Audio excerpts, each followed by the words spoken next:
Okay तो hello students, welcome to the YouTube channel pure mathematical academy.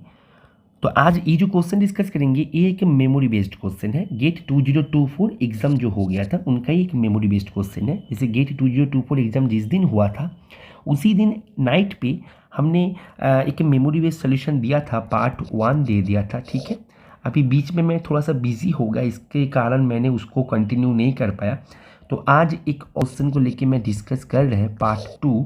ठीक है, जो बच्चे पार्ट 1 नहीं देखे हो तुम जाके देख सकते हो।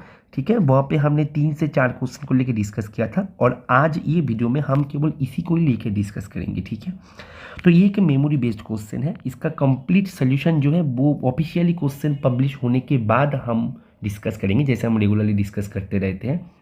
तो ये एक मेमोरी बेस्ड क्वेश्चन है, तो यहाँ पे हम क्विक सोल्यूशन को लेकर डिस्कस करेंगे और यहाँ पे ना लैंग्वेज थोड़ा सा इधर उधर हो सकता है। जैसे हमें बच्चों से मिला है, मैक्सिमम बच्चों से हम उसको यहाँ पे कॉपी किया है।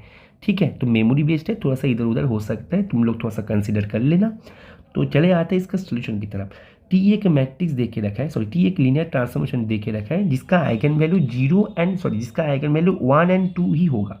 मतलब 1 एंड 2 ही उसका आइगन वैल्यू यहाँ पे ओनली है, ये दोनों को छोड़ के और कोई आइगन वैल्यू नहीं है उसका। अभी तुम्हारे पास और भी दोनों जानकारी गिवन है कि cardinal of T minus I is 1।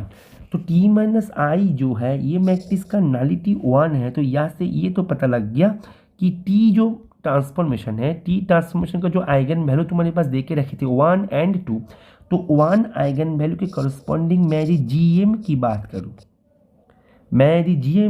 करूँ, तो जीएम क्या हो जाएगा 1।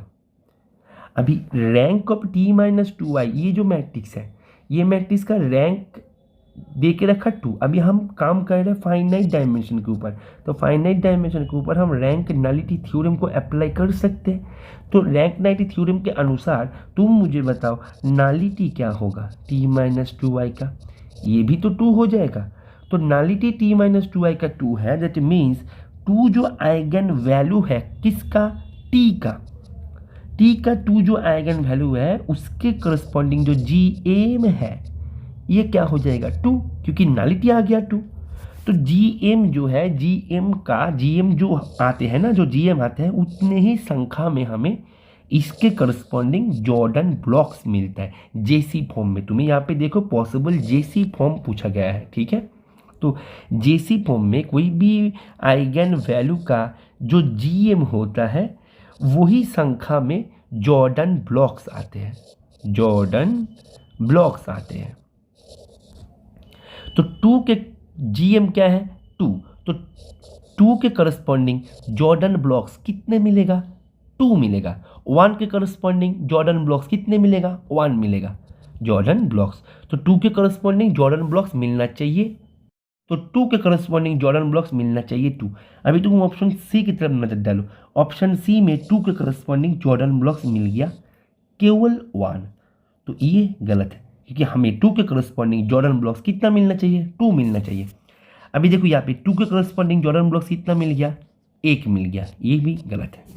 अभी यहाँ पे देखो 2 के करस्पॉन्डिंग जॉर्डन ब्लॉक्स कितना मिला 2 मिला, सही है। अभी भी हम टिक नहीं कर सकते, अभी हमें 1 का भी देखना है। तो 1 के करस्पॉन्डिंग जॉर्डन ब्लॉक कितने मिलेगा, जॉर्डन ब्लॉक्स मिलेगा 1 के करस्पॉन्डिंग 1, जो यहाँ पे मिल ही रहा है, तो ये सही हो जाएगा। अभी 2 के करस्पॉन्डिंग जॉर्डन ब्लॉक्स कितना मिलना चाहिए 2, ये एक जॉर्डन ब्लॉक है, ये एक जॉर्डन ब्लॉक है, दोनों मिल गया। अभी 1 के करस्पॉन्डिंग जॉर्डन ब्लॉक कितना मिलना चाहिए 1, जो कि ये मिल गया, तो ये भी हो जाएगा सही। इसका आंसर हो जाएगा ए एंड बी। ठीक है, अभी देखो जॉर्डन ब्लॉक जो है, जॉर्डन कैनोनिकल फॉर्म जो है, इसके बारे में तुम्हें यदि बेसिक नॉलेज है तो ये क्वेश्चन करने में ज़्यादा टाइम तुम्हें इन्वेस्ट नहीं करना था। ठीक है ना, अभी तुम्हें यदि जॉर्डन ब्लॉक्स किसको बोला जाता है वो नहीं पता है, जॉर्डन फॉर्म्स किसको बोला जाता है वो भी तुम्हें नहीं पता है, तो शायद ये क्वेश्चन करने में तुम्हें थोड़ा सा टाइम देना पड़ेगा। ठीक है ना, तो ये पूरा का पूरा जॉर्डन कैनोनिकल फॉर्म के ऊपर क्वेश्चन था, बहुत ही इजी था। इसका डिफिकल्टी लेवल की तुम्हें यदि बोलो कि सर इसको डिफिकल्टी लेवल को मार्किंग करो तो मैं इसको 2 स्टार से ही रेटिंग करूँगा। ठीक है, तो इसका आंसर हो जाएगा ए एंड बी। तो तुम्हारे पास जो भी मेमोरी में तुम्हारे पास क्वेश्चंस आ सकता है, मेमोरी में जो भी तुम रिमेंबर कर सकते हो तुम हमें भेजते रहो 8900735134, ये नंबर पे तुम व्हाट्सअप करते रहो।